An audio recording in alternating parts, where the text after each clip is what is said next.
Hello yogis.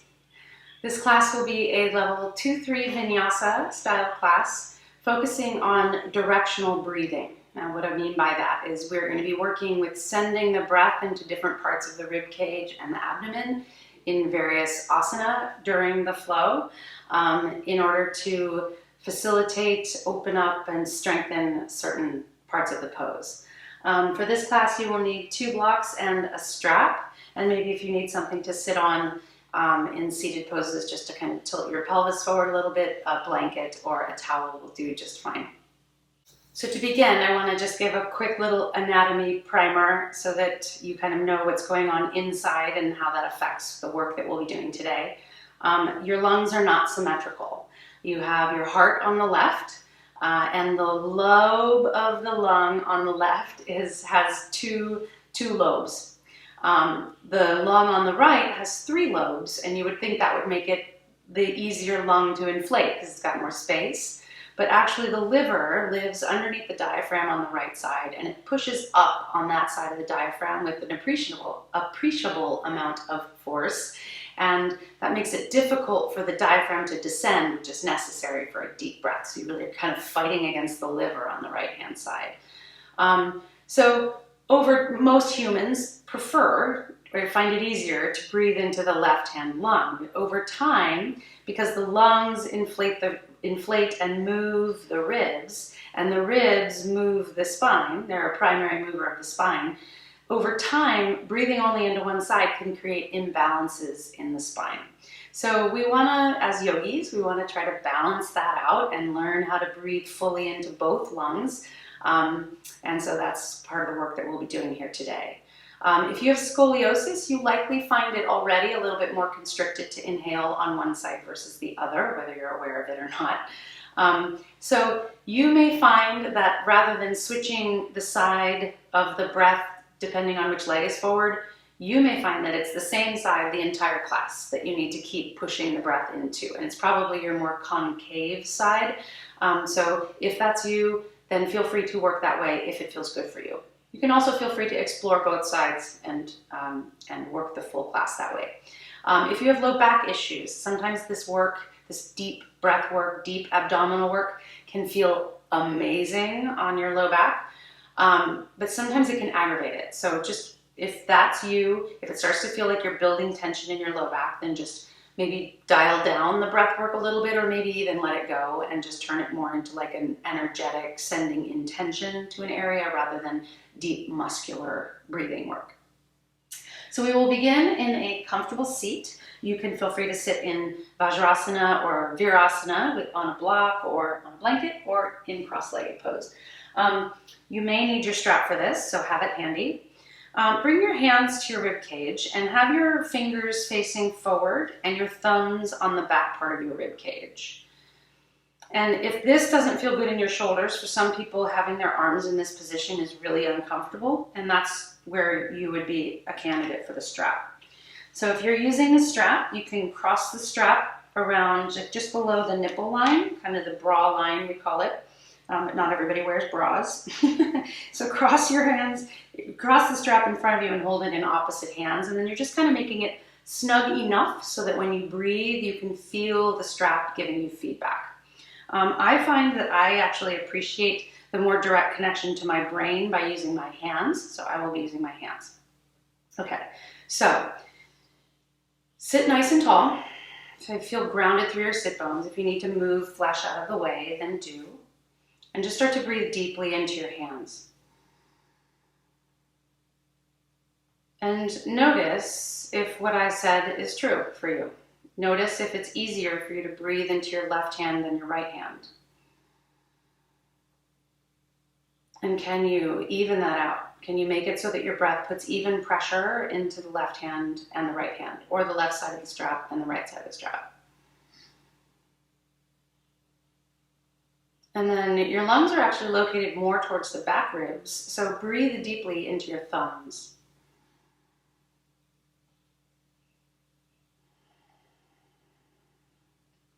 Quieting your mind, deepening your breath, breathing through your nose.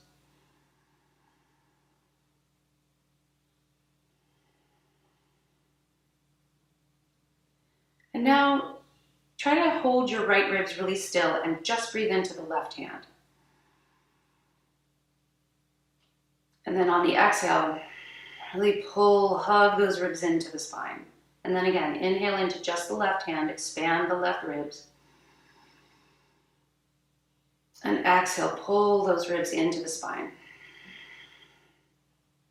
Inhale, left hand. Equally into the thumb and the fingers. Exhale, pull those ribs into the spine. Okay, now try the right hand. Inhale into just the right hand, holding the left hand, the left ribs very still. Notice maybe it's a little more difficult. When you exhale, really pull those ribs in to the spine. Inhale, inflate the right side. Exhale, pull them in. Inhale, inflate the right. Exhale, pull them in. Good. Now, release your hands. You can kind of shake your shoulders out. Maybe take one deep symmetrical breath.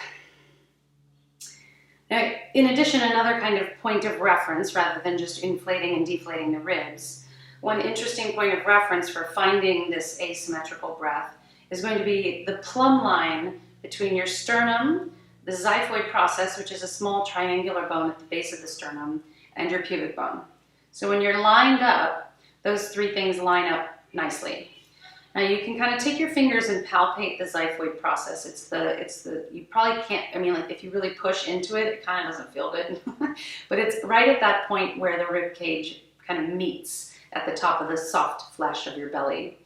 And if you just kind of shift your ribs over to the right, you notice that the xiphoid process kind of wags over to the left. And if you shift your ribs to the left, the xiphoid process kind of wags over to the right. So go back and forth a few times and notice that little kind of wagging motion. And then go back and forth. It also can translate, if you puff your chest out, it feels like it's kind of tipping forward. And if you kind of round through your upper back, it feels like it's tucking into you. So forward and back, a little bit like cat-cow. Okay, and you can keep your fingers here if it helps, or if you feel like you get it, you can release your hands.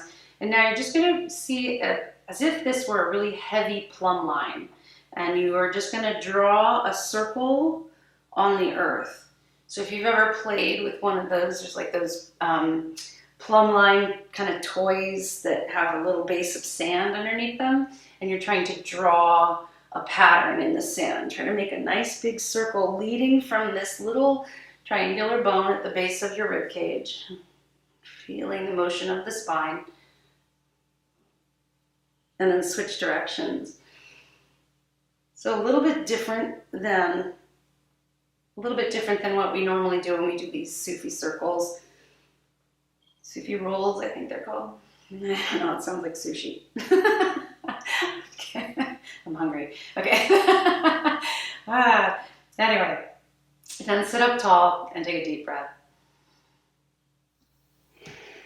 Now, inhale into your right side waist. Exhale into the left side of your belly, low belly, and see if you can make that left leg feel longer and square your hips to the front edge of your mat. Inhale, right side ribs. Exhale, left low belly. Inhale, right side ribs. Exhale, left low belly. Inhale, open up for warrior two. So heel toe your right foot more to the midline so that your feet line up. Dip deeper into the right knee. Gaze over the right fingertips. Inhale, right side ribs. Exhale, left ribs in and back. Inhale, right side ribs. Sinking the left inner thigh towards the floor. Exhale, left ribs in and back. Flip your front palm. Tip yourself back for reverse warrior. Inhale, right side ribs. Exhale, left ribs in and behind you. Inhale, right side ribs. Exhale, left ribs in and behind you. Bring yourself forward for Parsva Konasana, forearm to thigh, or hand to block, or hand to floor, outside your right foot. Bring your left arm overhead, pinky down, thumb up, palm faces back. Press your right knee into your right arm and spin your chest open to the ceiling. Inhale, right side ribs. Exhale, left ribs in and back. Twist yourself towards the ceiling. Inhale, right side ribs. Exhale, left ribs in and back. Inhale, lift your left arm. Start to spin all 10 toes to face the left edge of your mat and start to sink into your left hip, skandasana at the back of your mat. First time we've been in this shape today. So you can reach forward to counterbalance the weight of your body if that's you, like me. Otherwise you can bring your hands to prayer in front of your heart, or you can split your arms. But inhale into the left side body. Exhale into the right side of your low belly as if you could make your right leg longer. Inhale, left side ribs. Exhale, right leg gets longer from the right low belly. Inhale, left side ribs. Exhale, right low belly. Start to crawl your way back forward. Turn to face the front edge of your mat. Plant your left hand. Stay on the ball of the left foot. Lift the right arm to the ceiling. Inhale, left side ribs. Exhale, right ribs in and back behind you. Inhale, left side ribs.